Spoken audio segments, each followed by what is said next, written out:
परम दयाल अनंत सुख सम्राट आदि सदगुरु, सर्व आत्माओं के सदगुरु, सर्व सृष्टि के सदगुरु, सदगुरु सुखराम जी महाराज ने धन्य हो धन्य हो। परम दयाल सदगुरु दरियाव जी महाराज ने धन्य हो धन्य हो। परम दयाल सदगुरु बाबा जी महाराज ने धन्य हो धन्य हो। तालड़पुर गुरु धाम ने बारंबार दंडोत प्रणाम स्वीकार होवे जी। राम सभा में विराजमान सभी संजनों को मेरा राम राम सा, मेरा बारंबार कोटि कोटि प्रणाम सा। आज की सत्संगत में बोलने में, अर्थ करने में या समझाने में मेरे से किसी भी प्रकार की कोई गलती रह जावे तो मैं सभी संजनों से निवेदन करती हूँ कि मुझे क्षमा करावे एवं मेरा मार्गदर्शन जरूर करावे। कि अमर लोक सुआवजो मरत लोक के माई, गुणयो गुण मत देख जो कृपा की जो आ। मेरी बुद्धि सूक्ष्म है मोह पे कयो न जाय, कृपा करे गुरुदेव जी जब तब देव सुनाय। सुन जो मैं निर्दोष हूँ घाटे बांध जैसे होए, तुम हर बोलने हारे हो क्या जानेगा कोई। तुम्हारा का जो अपना आज की सत्संगत का विषय है हरजसपद राग सोरठ का दुनिया भरमा माई बुलानी, यानी ससरूप साहिब परमात्मा ने अपन को ये मनुष्य शरीर किस लिए दिया है? भजन भक्ति करके अमर देश में मिलने के लिए दिया है। और अपन करते क्या है? जो असल बात है उसको तो अपन स्वीकार नहीं करते हैं, और जो अपने मतलब की या अपने स्वार्थ के अनुसार उसका अपन अलग अलग अर्थ निकाल लेते हैं। तो महाराज इस हरजसपद में अपन को समझा रहे हैं कि अपन को करना क्या चाहिए और अपन कर क्या रहे हैं। क्योंकि अंतर्राष्ट्रीय स्तर के हमारे कबीरदास जी संतों ने फरमाया कि काई करने आयो रे बंदा, काई धंधे लागो रे, काई करने आयो रे बंदा, काई धंधे लागो रे, मान को जावे रे मूंगा मोल लो माया, मान को जावे रे मूंगा मोल रो।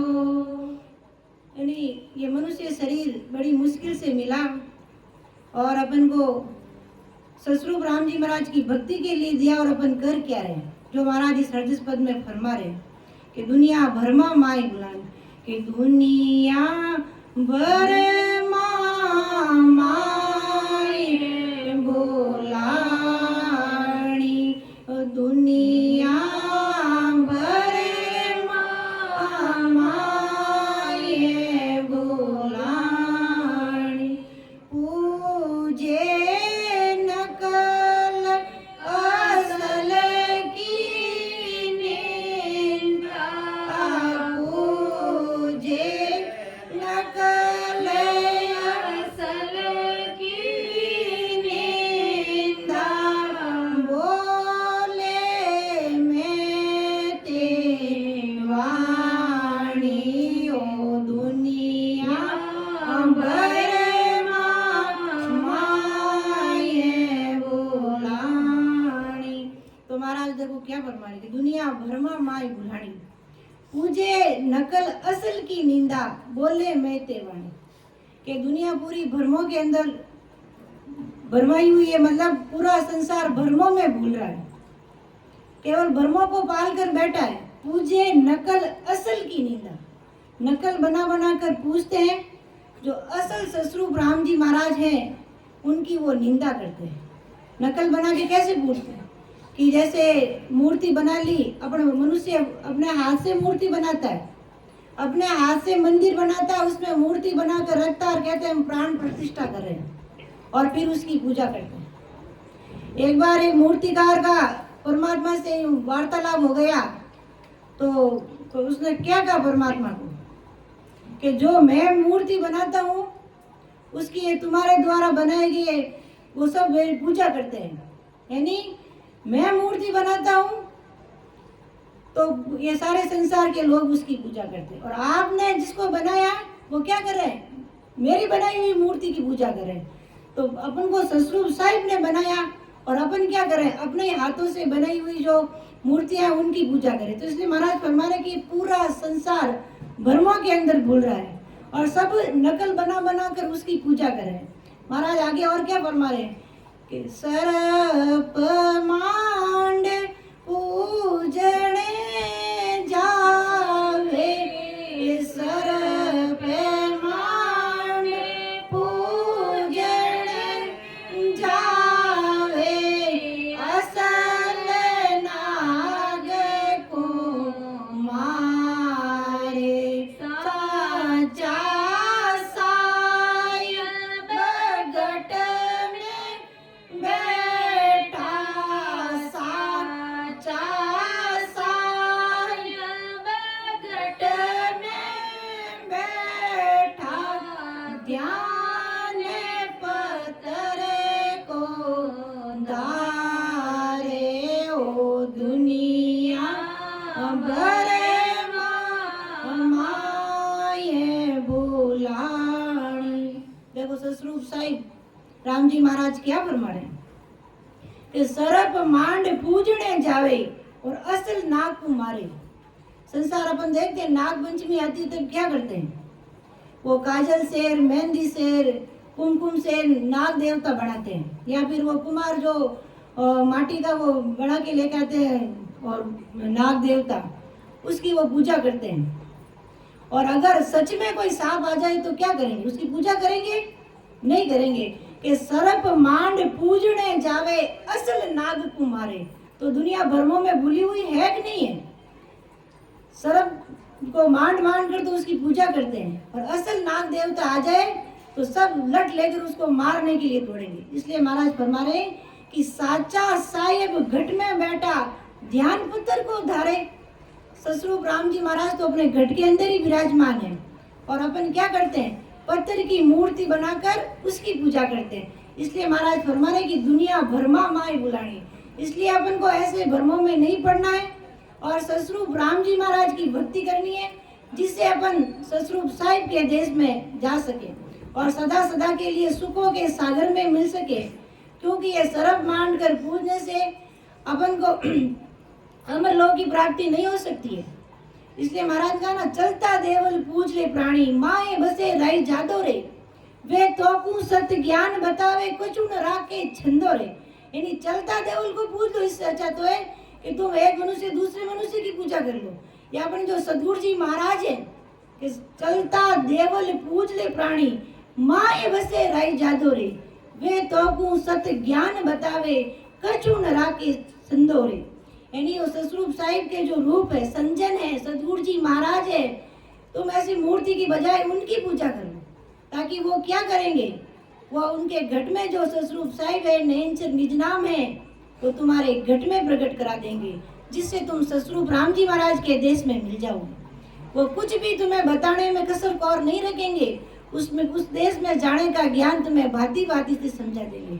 इसलिए कहा कि सर्प मांड पूजने जावे, असल नाग को मारे, साचा साहेब घट में बैठा, ध्यान पत्थर को धारे। तो इस पत्थर का ध्यान अपन को नहीं धारण करना, अपन को ससुर राम जी महाराज की खोजना घट में करनी है, और ससुर भी संतों की शरण में जाकर भेद विधि से अपन को भजन करना है। और महाराज ने क्या फरमाया कि दुनिया कैसे भ्रमों में बुलानी है कि पीतल को नरसिंह बनायो, पीतल को नरसिंह बनायो, सब पूजने को आवे, असल नारे कुंडेर नगारा, असल नारे कुंडेर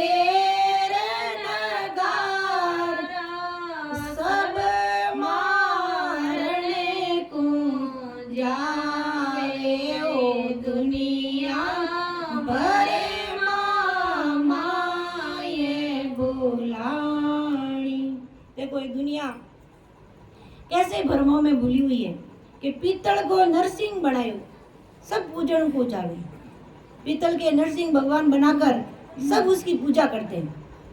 तो नरसिंह भगवान को मानने वाले वो क्या करते हैं, पीतल के नरसिंह भगवान बनाकर या नार बनाकर या अपन कहते हैं शेर बनाकर उसकी पूजा करते हैं।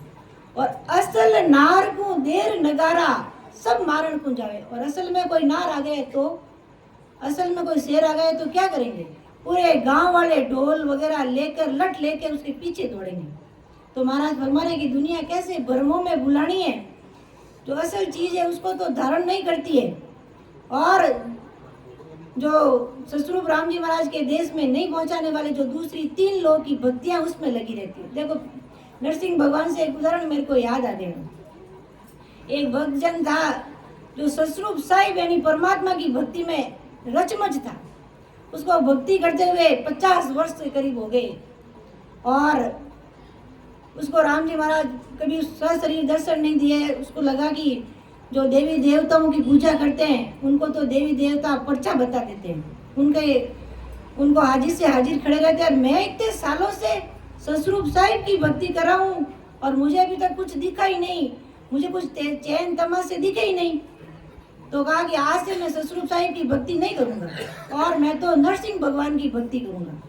और नरसिंह भगवान की भक्ति करने लगा। भाई आपने आसपास को पूछा भाई तू किसकी भक्ति करता है, कि मैं नरसिंह भगवान की भक्ति करता हूँ। कि तेरे को नरसिंह भगवान दर्शन देते हैं, कि बिल्कुल दर्शन देते हैं। तो कहा आज से मैं ये भक्ति छोड़कर नरसिंह भगवान की भक्ति करूँगा। और जैसे ही वो ससुरूप साहिब की भक्ति करने वाला था और जैसे ही वो ससुरूप साहिब की भक्ति को छोड़कर नरसिंह भगवान करने लगा तो भक्तों के लिए तो नरसिंह भगवान हाजिर से खड़े और तुरंत उसके पीछे आके खड़े हो गए और आवाज लगाई। तो कहा कि आप कौन, कि तू किसको याद कर रहा है, कि मैं तो नरसिंह भगवान को याद कर रहा हूँ। तो मैं नरसिंह भगवान ही हूँ, तो मेरे पीछे क्या कर रहे हो, आगे आओ।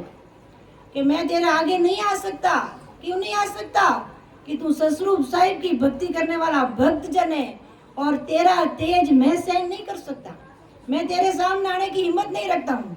तो अपन सोचो ससुरूप साहिब की भक्ति करने वाले जनों का कितना बड़ा भारी पराक्रम है। उसने कहा भला भला आया मेरा अंदेशा मिटाया, कि नरसिंह भगवान आप भला भला पधारे, आपने मेरा अंदेशा मिटा दिया और अब आप जहाँ से आए वहाँ चले जाओ। और वो वापिस ससुरूप साहिब की भक्ति में लगे। धन्य हो धन्य। तो देखो ससुरूप साहिब की भक्ति का कितना बड़ा पराक्रम है और ये दुनिया भ्रमों में कैसे बुलानी है कि पीतल को नरसिंह बनायो सब पूजन को जावे। और क्या करते, पीतल का नरसिंह भगवान बनाकर उसकी पूजा करते हैं। और असल में नरसिंह भगवान आ जाए, असल में वो शेर आ जाए, नार आ जाए तो क्या करेंगे, मारने के लिए दौड़ेंगे। तो भाई तू उसके आकार बना के पूजा करे तो उसकी भी पूजा करो, उसको भी 2-4 दिन घर में रखो। लेकिन ऐसा करते कोई नहीं। इसलिए कहा दुनिया भ्रमों में भूली हुई है, उनको सत्य ज्ञान मालूम नहीं है कि ससुरूप राम जी महाराज के देश में कैसे जाया जाता है। और वो ऐसे ही 3 लोगों की भक्तियों में अपना समय वेस्ट कर रहे हैं। ये मनुष्य शरीर जो मिल गया सो मिल गया, बार बार मिलने वाला नहीं है। इसलिए अपन को ससुरूप साहिब की भक्ति करनी है। आगे महाराज क्या फरमा रहे हैं कि माटी की गिणगोर बनावे पूजे लोग लुगाई, घट घट ईसर गवर विराजे ताकि खबर न काई। यानी संसार क्या करता है, अभी गणगौर के दिन चल रहे हैं तो अपन सब देखते हैं, औरतें माटी की गिणगौर बनाती है और उसकी पूजा करती है। उस गिणगौर को दातन कराना, उसको भोजन कराना, वो सब करते हैं। और घट घट ईश्वर गिवर विराजे ताकि खबर न कोई। संसार कितना भ्रमों में भूला हुआ है। माटी की गिणगौर बना बना कर उसकी पूजा करते हैं और ससुरूप साहिब की भक्ति करते हैं। तो ये जो ससुरूप साहिब की जो सत्ता है, जिसको अपन नैनचर निज नाम कहते हैं, ये राम नाम कहते हैं, वो कंठ कमल पर प्रकट होता है। और उसको रात दिन जब रटते हैं तो कंठ कमल से जब वो आगे हृदय में आता है तो वहाँ पर ये शिव जी और क्या कहते पार्वती जी विराजमान रहते हैं। आप शिव जी पार्वती जी की पूजा संसार में करते हो, आपको मिलेंगे कि नहीं मिलेंगे ये पता नहीं, लेकिन ससुरूप साहिब की आप भक्ति करोगे और उसका ध्यान करोगे तो ये आपको घट में दर्शन देंगे जरूर। रास्ते में ससुरूप साहिब के रास्ते में इनका भी स्थान पड़ता है तो वह मिल जाएंगे। लेकिन महाराज फरमाने के दुनिया भ्रमों में बुला रही है, घट में ईश्वर और गौर विराज रहे, उसकी खबर नहीं है। लेकिन माटी की गिणगौर बनाएंगे और उसको पूजेंगे, जिससे कोई वो आपको कुछ देने वाली नहीं है। और ससुर साहिब की भक्ति करोगे तो अमर देश की प्राप्ति कर लोगे। और महाराज क्या फरमा रहे हैं कि भंगलिंग नकल जाय सींचे असल जिना की निंदा, कै सुख राम जगत हो पंडित झूठ भरम सु बिंदा।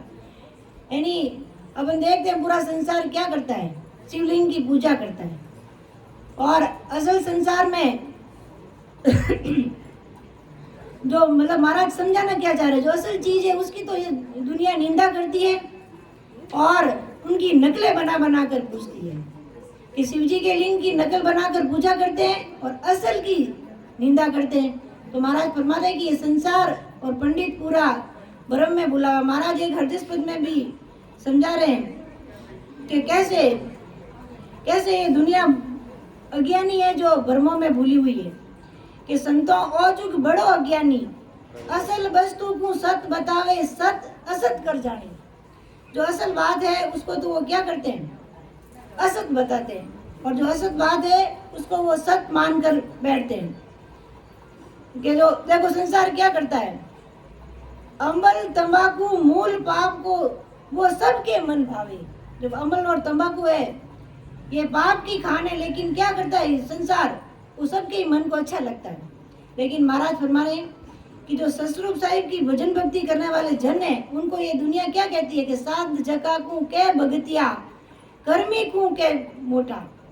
ससुरूप साहिब की भक्ति करने वालों को क्या कहती है ये दुनिया कि ये तो भक्तिया लौसा है, भक्तजन बन गए, संजन बन गए।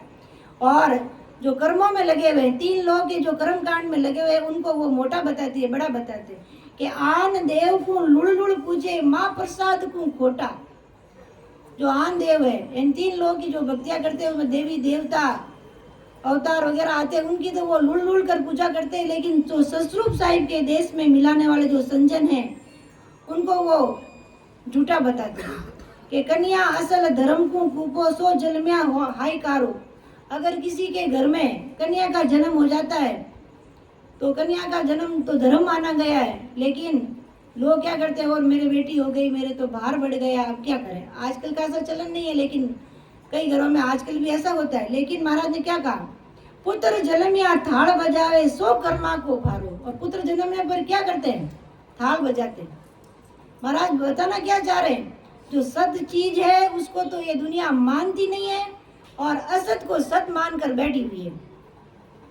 कि पुत्र अगर कन्या का अपन कन्या जन्मती है और उसके निमित्त कुछ खर्च करते तो पुण्य ही होता है, लेकिन जो बेटा होता है उसके लिए अपन धन जोड़ते हैं, उसमें कितने अपन कर्म बंधन करते हैं, वो कर्मों का भारा अपने सिर पे ही बनता है, बेटे के भारे सिर पे नहीं बनता है। इसलिए महाराज फरमा रहे हैं कि पुत्र जन्मिया थाल बजावे सो कर्मा को भारो, खट कर्म उठ करे नित कोई जाकू जोर सरावे।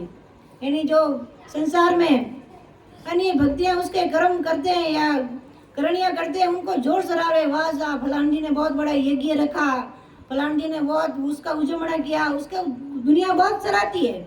लेकिन कोई ससुरूप साहिब की सत्संगत का आयोजन करता है तो लोग बुलाने पर भी नहीं आते, और बुलाने पे आते हैं तो घर की गांगरत और पंचायती करते हैं। कहीं उनके कानों में ससुरूप साहिब का ये ज्ञान चला गया तो कहीं उनका अच्छा हो जाएगा।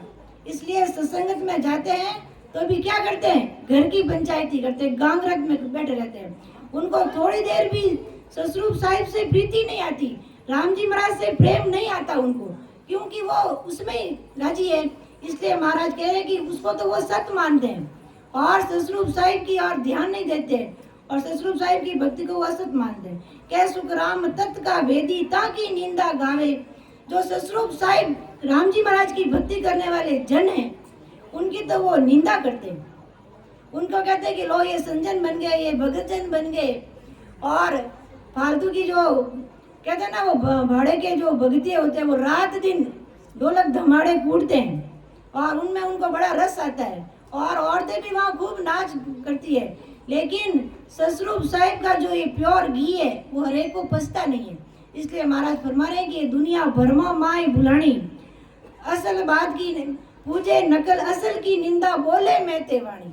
असल की तो वो पूजा कर नहीं सकते, नकल बना बना कर पूछते हैं और अपना मैं पड़ा रखते हैं कि हम करते हैं जो सही है। मैं ये मेरी ये तेरी ये ऐसा करते रहते हैं। इसलिए महाराज अपन को समझाना यही चाह रहे हैं कि जो सत्य बात है, यानी ये सतस्वरूप साहिब की भक्ति सत्य है, उसकी ओर अपन को ध्यान देना है। और उसकी ओर अपन ध्यान नहीं देंगे तो इस जन्म में नहीं देंगे तो अगले जन्म में देना ही पड़ेगा। इसलिए समय रहते ये जो मनुष्य शरीर मिल गया सो मिल गया। अब की बार अपने को ऐसे पूर्व जन्म के कोई सुकृत हो गए जो अपन को मनुष्य शरीर मिल गया है, वापिस मिलने वाला नहीं है। अपन क्या सोचते हैं अभी तो ठाट बाट है, क्या किसने देखा ईश्वर को और क्या है, लेकिन ये क्या ऐसे ही रह जाएगी। कहते हैं ना, सुनजन फरमाते हैं कि मान को जन्म हीरो हाथ नहीं आवे, मान को जन्म हीरो हाथ नहीं आवे, लख 84 रा फेरा रे भाया, लख 84 रा फेरा रे, लेवण होवे तो ले लो मारा भाया, लेवण होवे तो ले लो मारा भाया, आई है लेवणी आरी बेड़ा रे भाया, आई है लेवणी आरी बेड़ा रे, मान को जन्म हीरो हाथ नहीं आवे, मान को जन्म हीरो हाथ नहीं आवे। ये मानव मनुष्य शरीर रूपी हीरा मिल गया सो मिल गया, इसको सतस्वरूप साहिब की भक्ति में लगाना है, नहीं कि नकलों को पूजने में लगाना है। क्योंकि अब की बार मिल गया, नहीं तो फिर लख 84 लाख योनियों में भटकने के बाद बड़ी मुश्किल से एक बार मिलता है। और एक बार मिलने के बाद भी अगर सतस्वरूप साहिब की भक्ति नहीं की तो फिर लख 84 लाख योनियों का तुम्हारे एक गोता पड़ जाएगा। और कब मनुष्य शरीर मिलेगा, इसलिए तुम घर की गांगरत में इतने रचमच मत हो कि रात 24 ही घंटे उसमें मत लगे रहो। महाराज ने कोई ऐसा नहीं कहा कि तुम संसार का काम मत करो या तुम पकड़ बाबा बनकर बैठ जाओ, ऐसा कुछ नहीं कहा। महाराज ने कहा कि घर गृहस्थी का तुम्हारा जो कर्तव्य है, दायित्व है, उसको पूरा करो। आप पिताजी हो तो बेटे के प्रति, आप माँ हो तो अपने परिवार के प्रति, जो भी आपका परिवार के प्रति, समाज के प्रति, देश के प्रति जो भी आपका कर्तव्य दायित्व है उसको पूरा करना ही पड़ेगा। लेकिन 24 ही घंटे उसकी गांगरत में लगे रहे और भजन सिमरन नहीं किया तो फिर क्या ना, वो जमराज लेने आएगा ना, तो फिर वो ये नहीं पूछेगा कि तू क्या कर रहा था। फिर उसको बताना मत, मैं तो मेरे बेटे के लिए ये कर रहा था, मैं तो मेरे माँ के लिए ये कर रहा था, मेरे पिताजी के ये कर रहा था। कर रहे थे, तुम्हारा फर्ज था और करना ही पड़ेगा। लेकिन सतस्वरूप साहिब की भक्ति के लिए तुम्हें भेजा और वो नहीं किया तो फिर उसको क्या जवाब दोगे। ये इसलिए अपन को समय रहते चेत कर अपन सतस्वरूप साहिब की भक्ति करनी है और राम जी महाराज के देश में मिलना है, नहीं तो भी जमराज ले जाएगा और एक कुटुंब कबीला बैठे बैठे देखता रह जाएगा, एक भी अपन को नहीं छुड़ा सकता उससे। इसलिए अपन को राम जी महाराज की भजन भक्ति करनी है और भ्रमों में नहीं भूलना है, संसार की आन उपासनाओं से दूर हटकर सतस्वरूप साहिब की भक्ति की ओर ध्यान देना है। इतना कहते हुए मैं मेरी वाणी को यही विराम दूंगी और बोलने में, अर्थ करने में मेरे से किसी प्रकार की गलती रही हो तो मैं क्षमा चाहती हूँ। सुन जो मैं निर्दोष हूँ, घाटे बाद जैसे होई, तुम हरे बोलने हारे हो, क्या जानेगा को। परम दयाल अनंत सुख सम्राट आदि सद्गुरु, सर्वात्माओं के सद्गुरु, सर्व सृष्टि के सद्गुरु सुखराम जी महाराज ने धन्य हो धन्य। राम सभा में राम राम महाराज।